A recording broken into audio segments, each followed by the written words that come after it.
无论你是贷款买。 Baik Anda berencana membeli kondominium dengan pinjaman atau uang hasil utang, atau Anda sedang dalam proses pembelian, Anda harus membaca kisah darah dan air mata saya ini sebelum membuat keputusan. Saya membeli kondominium 3 tahun lalu, dan sejauh ini saya telah kehilangan semua uang muka saya sebesar $80.000. Saya membayar hampir $30.000 untuk hipotek selama 3 tahun terakhir, yang semuanya sia-sia, total $110.000. Siapa bilang $110.000 mungkin bukan masalah besar bagi orang kaya, tetapi bagi orang biasa seperti kita, itu adalah bencana yang menenggelamkan. Saya berusia 37 tahun. Bahkan jika saya bekerja keras selama 10 tahun lagi, bisakah saya menghasilkan $110.000? Dan sekarang ada begitu banyak daftar properti dan harga rumah pasti akan menjadi semakin murah. Jadi, saya memutuskan untuk menjual milik saya dengan berat hati. Saya lebih baik kehilangan semua uang saya daripada terus hidup dalam utang seperti ini. Baru minggu lalu, kondominium yang telah saya daftarkan selama 2 tahun akhirnya terjual. Saat saya menandatangani kontrak, saya merasa sangat lega. Akhirnya saya tidak perlu khawatir tentang cicilan bulanan dan tidak bisa tidur semalaman. Selama puluhan tahun, pemilik rumah di China telah memandang real estate sebagai penyimpan kekayaan yang andal. Namun, seiring dengan terus merosotnya ekonomi China, pasar perumahan terus anjlok, dan banyak pemilik menghadapi tekanan hipotek karena pengangguran. Harga rumah di Shanghai telah jatuh bebas dengan beberapa tempat turun sekitar 60%. Beberapa rumah mewah teratas juga mengalami kemunduran dengan harga dipotong menjadi 2.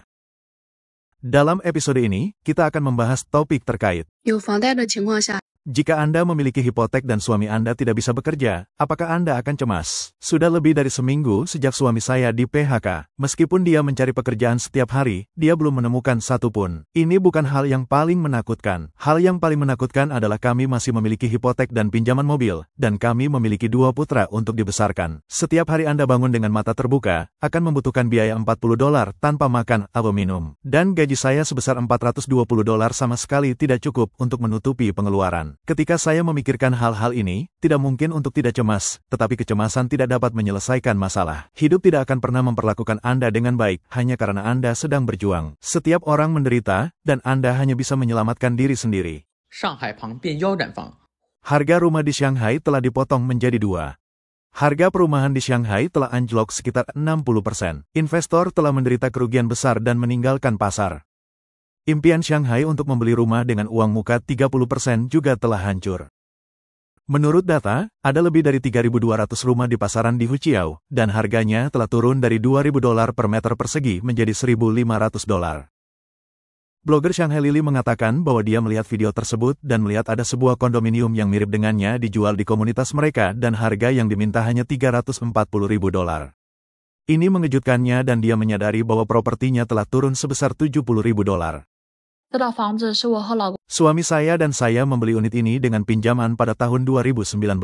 Kami menghabiskan $400.000 pada waktu itu ditambah $10.000 untuk penyelesaian, jadi totalnya hampir $410.000 untuk pindah. Kondominium ini berukuran 110 meter persegi dan memiliki 3 kamar tidur, 2 ruang tamu, dan 2 kamar mandi. Kami telah membayar hipotek kami selama kurang dari 5 tahun dan saat ini membayar $830 per bulan untuk cicilan hipotek. Dibandingkan saat kami membeli kondominium, harganya telah turun sebesar $70.000.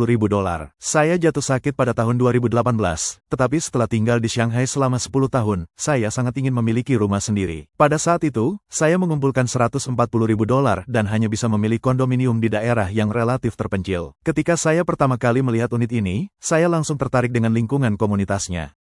Saya belum pernah melihat komunitas dan kondominium yang begitu bagus di Shanghai selama bertahun-tahun. Saya bertekad untuk membelinya pada waktu itu. Suami saya dan saya mendiskusikannya dan kami meminjam sejumlah uang dari orang tua, saudara perempuan, dan ipar perempuan saya. Kami membayar uang muka sebesar $200.000 dan memiliki pinjaman sebesar $180.000 selama 30 tahun. Sekarang, sudah 5 tahun. Selain cicilan bulanan $830, kami tidak membayar sepeser pun pokoknya, tetapi nilai rumah telah anjlok sebesar $70.000.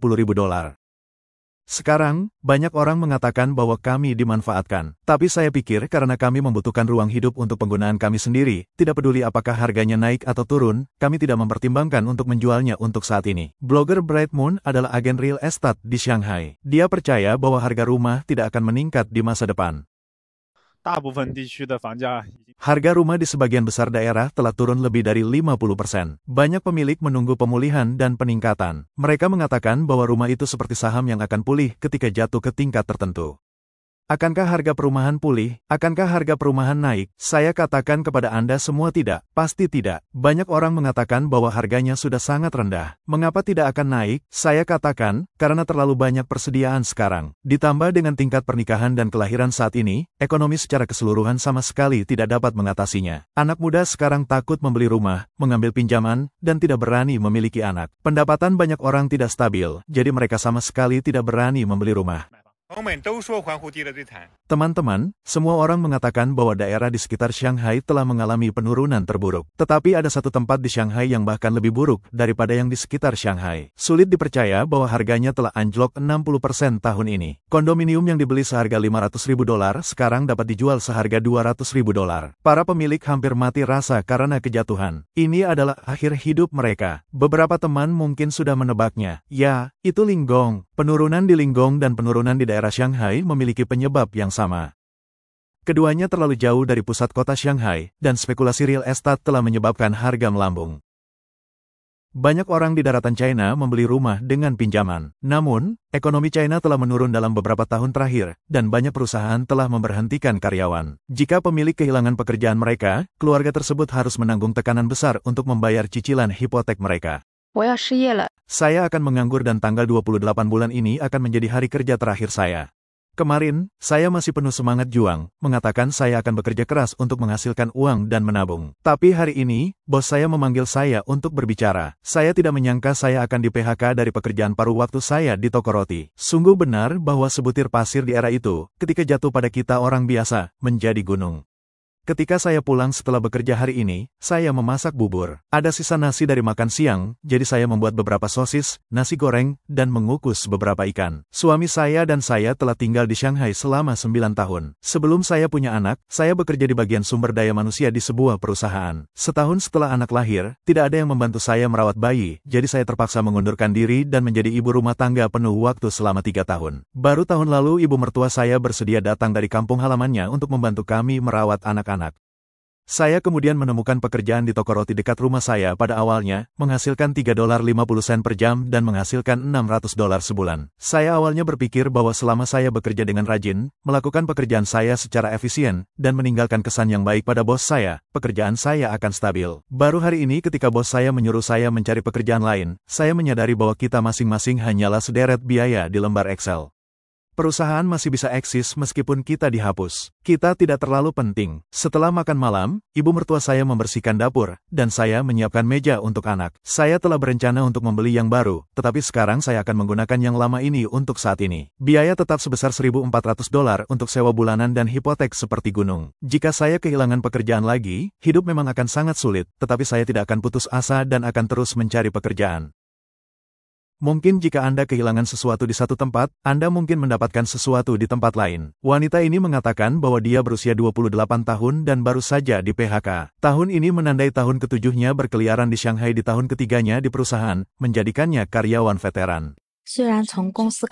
Meskipun saya sudah siap mental ketika perusahaan mulai memberhentikan karyawan, saya masih merasa sulit menerima dan merasa sangat cemas ketika saya benar-benar diberhentikan. Ketika direktur departemen datang untuk berbicara dengan saya tentang PHK, saya tidak bisa mengendalikan emosi saya dan tidak bisa menahan air mata saya. Meskipun saya tahu bahwa lingkungan secara keseluruhan tidak baik dan perusahaan menghadapi kesulitan. Situasi ketenagakerjaan saat ini juga sangat parah dengan banyak orang menganggur. Saya juga bekerja dengan rajin ketika saya bekerja. Ketika kolega saya mengetahui bahwa saya di PHK, dia pergi ke direktur departemen, tetapi tidak ada yang bisa dia lakukan. Bisakah seorang pekerja internet wanita berusia 28 tahun masih mencari pekerjaan setelah di PHK? Sebagian besar resume yang saya kirimkan jatuh ke laut dan tidak ada tanggapan bahkan setelah ditinjau. Pada dasarnya ada ribuan orang yang bersaing untuk satu posisi. Saya tidak tahu keuntungan apa yang saya miliki untuk bersaing dengan orang lain. Kualifikasi akademik saya tidak dapat bersaing dengan mereka dari 30 universitas teratas atau 100 universitas teratas. Dan saya lebih tua dari yang lain. Ketika malam tiba dalam keheningan, saya menjadi sangat cemas dan tidak bisa tidur sampai tengah malam, tidak tahu harus berbuat apa. Di Shanghai, Anda mengeluarkan uang begitu Anda membuka mata setiap pagi. Tetapi jika saya kembali ke kampung halaman saya tidak tahu harus berbuat apa. Tekanannya sangat besar.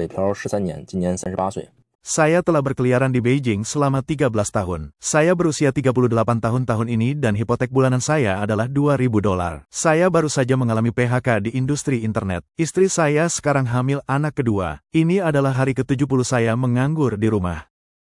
Saya seharusnya menjadi versi kehidupan nyata dari PlayerUnknown's Battlegrounds. Sekarang, tidak ada yang bisa lebih realistis daripada milik saya. Jadi, sekarang ada masalah di depan saya. Sekarang saya menganggur, haruskah saya terus mencari pekerjaan profesional atau mencari jalan keluar lain? Hal pertama yang saya lakukan ketika saya bangun setiap pagi adalah memeriksa perekrutan bos untuk melihat apakah ada posisi baru yang diposting. Saya ingat bahwa ketika saya kehilangan pekerjaan, saya mendaftar untuk keanggotaan 2 bulan, dan sekarang ada sekitar setengah bulan tersisa dalam masa berlaku. Saya baru saja meninjaunya. Dalam sebulan terakhir, saya mengirimkan resume saya sekitar 189 kali, tetapi mendapatkan wawancara kurang dari 5 kali. Jadi, tampaknya mencari pekerjaan memang sangat sulit. Sekarang, saya kira semua orang bisa merasakannya. Pilihan lain yang tersedia bagi saya sekarang adalah mengantarkan makanan, yang lebih bebas daripada menjadi karyawan perusahaan, atau Anda dapat mengendarai mobil DD, yang pasti lebih bebas daripada bekerja untuk perusahaan, atau Anda bisa menjadi penjaga keamanan, yang pasti lebih bebas daripada mengantarkan makanan atau mengendarai DD. Tetapi tidak satupun dari ketiga hal positif ini dapat menghasilkan uang sebanyak mendapatkan pekerjaan profesional. Jadi, saya mungkin akan terus mencari pekerjaan.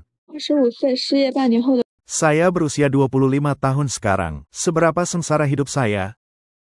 Setelah menganggur selama setengah tahun setelah berhenti dari pekerjaan saya pada akhir tahun lalu, saya bergabung dengan perusahaan baru pada bulan Maret. Setelah bekerja lebih dari 20 hari, perusahaan membubarkan departemen karena masalah manajemen tim. Jadi, saya harus mencari pekerjaan lagi. Setelah kehilangan pekerjaan, saya memilih untuk datang ke Shanghai untuk tinggal bersama saudara laki-laki saya dan melihat apakah saya bisa menemukan pekerjaan yang cocok di sini. Hari ini kebetulan adalah hari ke-7 saya di Shanghai. Saya telah menjadwalkan wawancara dan pergi ke wawancara akhir-akhir ini, tetapi hasilnya belum memuaskan. Beberapa perusahaan merasa bahwa saya tidak memiliki pengalaman yang cukup sementara yang lain tampaknya baik-baik saja ketika kami berbicara, tetapi tidak ada yang terjadi pada akhirnya. Saya tidak tahu di mana saya salah, jadi saya menjadi semakin cemas setiap malam. Tetapi kesulitan hanya sementara. Bahkan jika Anda menganggur, Anda harus menjalani hidup yang baik. Cuaca bagus hari ini, jadi saya berencana untuk keluar mencari udara segar. Saya datang ke tepi sungai Suhuai, berjalan perlahan di sepanjang sungai, merasakan angin sungai, dan melihat gedung-gedung tinggi di seberang. Saya merasa sangat santai ketika saya lelah berjalan-jalan. Saya hanya duduk di tepi sungai. Itu benar-benar menyenangkan. 54岁，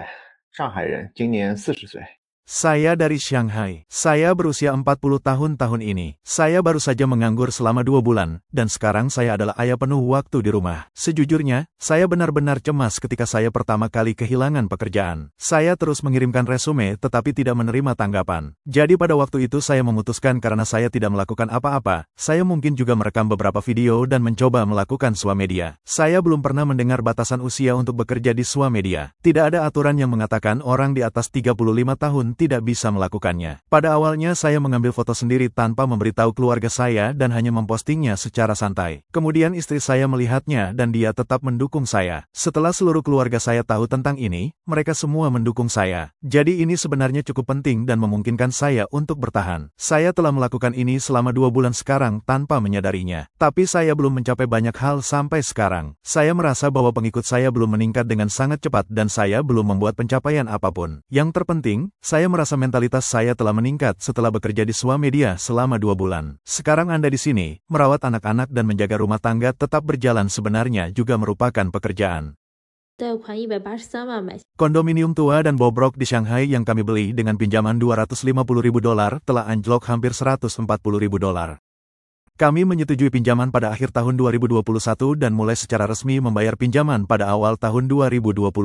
Kami telah membayar selama 2 tahun dan pokok dan bunga adalah $40.000 di mana pokoknya adalah $18.000. Kami pindah setelah kami membeli dan merenovasi kondominium. Kami tidak terlalu memperhatikan informasi real estate. Hari ini kami tiba-tiba melihat tanda penjualan rumah yang dipasang oleh agen real estate di pintu masuk komunitas. Kami melihat ada unit 66 meter persegi yang dijual di komunitas kami dan harga yang diminta hanya hanya $460.000. Luas sertifikat properti kondominium kami adalah 69 meter $2. Suami saya dan saya membelinya dengan pinjaman pada tahun 2021 menghabiskan $570.000 pada waktu itu ditambah $30.000 untuk renovasi. Jadi totalnya $600.000 untuk pindah. Saya saat ini harus membayar hipotek $1.700 setiap bulan, yang berarti saya telah kehilangan hampir $140.000 dibandingkan saat saya membeli kondominium. Pada tahun 2021, jaminan sosial kami baru saja menyelesaikan pasokan 5 tahun dan anak kami lahir. Pada waktu itu, kami benar-benar ingin memberinya rumah sendiri. Meskipun kondominium itu lusuh, bisa baik-baik saja setelah direnovasi, dekat dengan kereta bawah tanah, dan ada banyak sekolah di sekitar.